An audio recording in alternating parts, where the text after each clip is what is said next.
అనుదినము దేవుని కృపావార్త కొరకు ఎదురు చూస్తున్న ఆత్మీయులారా, నేటి వాగ్దానంగా ఆమోస్ గ్రంథము 5:4 ఆమోస్ చాప్టర్ 5:4. నన్ను ఆశ్రయించుడి, నన్ను ఆశ్రయించిన ఎడల మీరు బ్రతుకుదురు. Seek me that you may leave.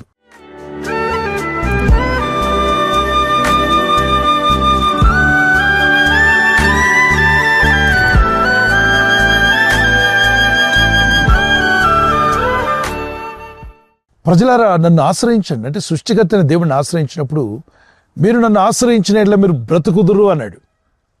ఆయనను ఆశ్రయించడం వల్ల జీవము కలిగి ఉంటామా? ఎస్, జీవాధిపతి ఆయనే.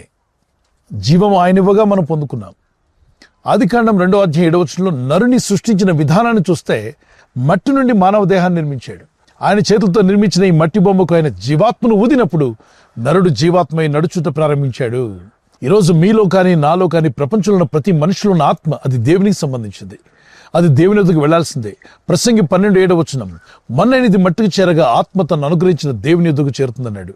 ఆత్మ అనగా మనలో ఉన్న ఆత్మ. ఈరోజు నేను మాట్లాడుతున్నానే, ఈరోజు మీరు వింటున్నారే, మానవుల్లో దేవుడు పెట్టిన నరుని ఆత్మ ఇది మరలా తిరిగి దేవుని వద్దకే వెళ్ళాలి.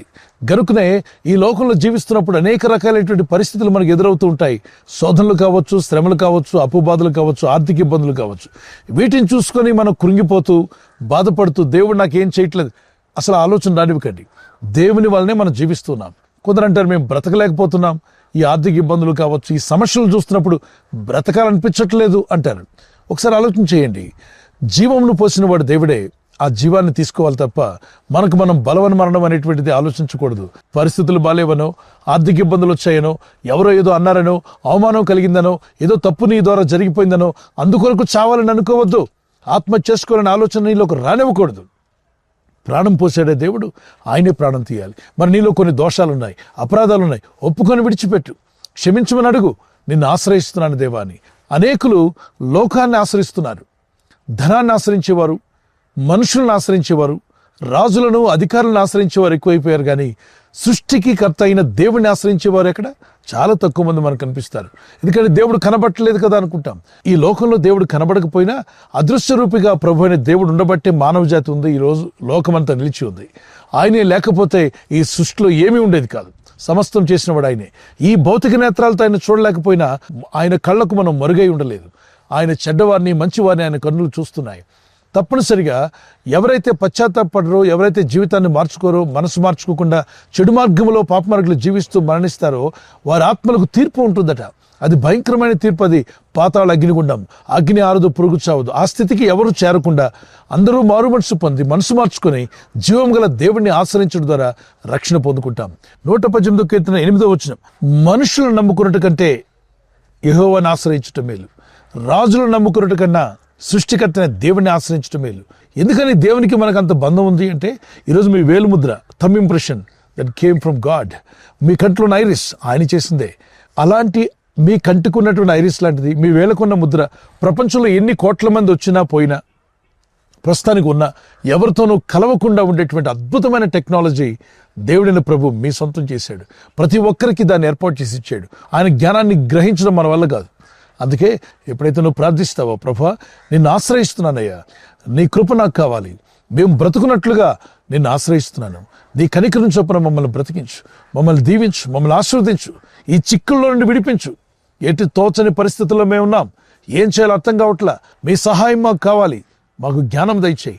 వివేకి మిమ్మల్ని ప్రార్థిస్తే కృపగల దేవుడు తన జ్ఞానమును వివేకమును అనుగ్రహించి మీరేం చేయాలో, ఏ విధంగా మీరు బాగుపడతారో, ఎలా అయితే మీరు చిక్కుల్లోని బయటపడగలరో, మీ శోధనలు ఎలా జయించగలరో, మీ శ్రమలను అధిగమించి ముందుకు వెళ్ళగలరో, ఆ ధైర్యాన్ని, విశ్వాసాన్ని ప్రభు ఉచితంగా మీకు దయచేస్తాడు.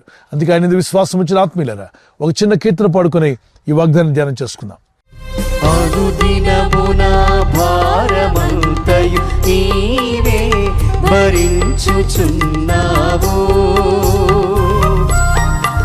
నా కష్టకాలమునా నల్లాదుకున్న దేవుడవు నీవే. అనుదినమున భారమంతయు నీవే భరించుచున్నావు. నా కష్టకాలమునా నల్లాదుకున్న దేవుడవు నీవే. నిన్నాశ్రయించిన వారికి ఏ మేలు కొదువై ఉండదు. ఆరాధించెదా నీకై జీవించెదా. నిన్నాశ్రయించిన వారికి ఏ మేలు కొదువై ఉండదు.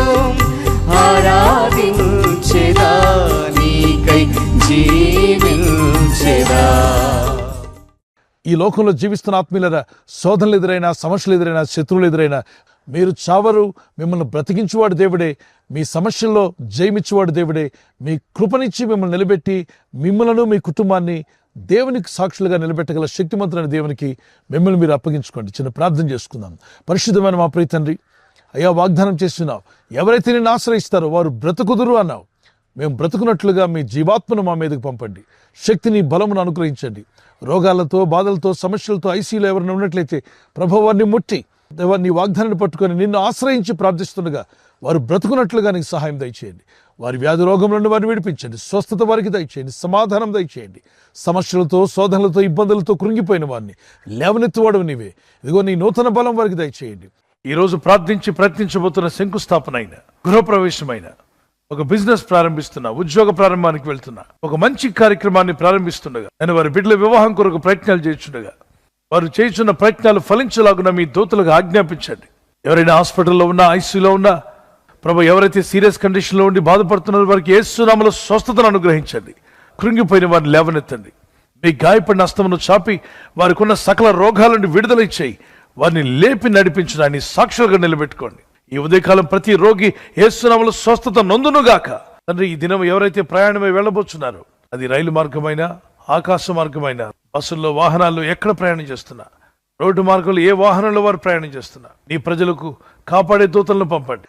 ప్రభు, ఈ లోకంలో వారు ఎదుర్కొంటున్న సమస్యలు, శోధనలన్నీ కూడా మేము జయించలాగున్న మీ ఆత్మ నడిపింపు, మీ ఆత్మ జ్ఞానం మాలో ఉంచి నడిపించి బలపరిచి మీరు ఆకడకు సిద్ధపరచమని యేసుక్రీస్తు పరిశుద్ధ నామములో అడుగుచున్నామా పరలోకపు తండ్రి. ఆమేన్, ఆమేన్. ఈ వాగ్దానాన్ని మీతోనే ఉంచుకోకుండా లైక్ చేయండి, షేర్ చేయండి. అనేకులు ఈ యొక్క ఛానల్ సబ్స్క్రైబ్ చేసుకోమని తెలియపరచండి. సబ్స్క్రైబ్ చేయని వారు కూడా సబ్స్క్రైబ్ చేయండి. దేవుని దయలో, దేవుని కృపలో మీరు వర్ధిల్లుదురుగాక. మన ప్రభువైన యేసుక్రీస్తు యొక్క కృపా సమాధానాలు మీకు, మీ కుటుంబాలకు సదా తోడే నడిపించునుగాక. ఆమేన్.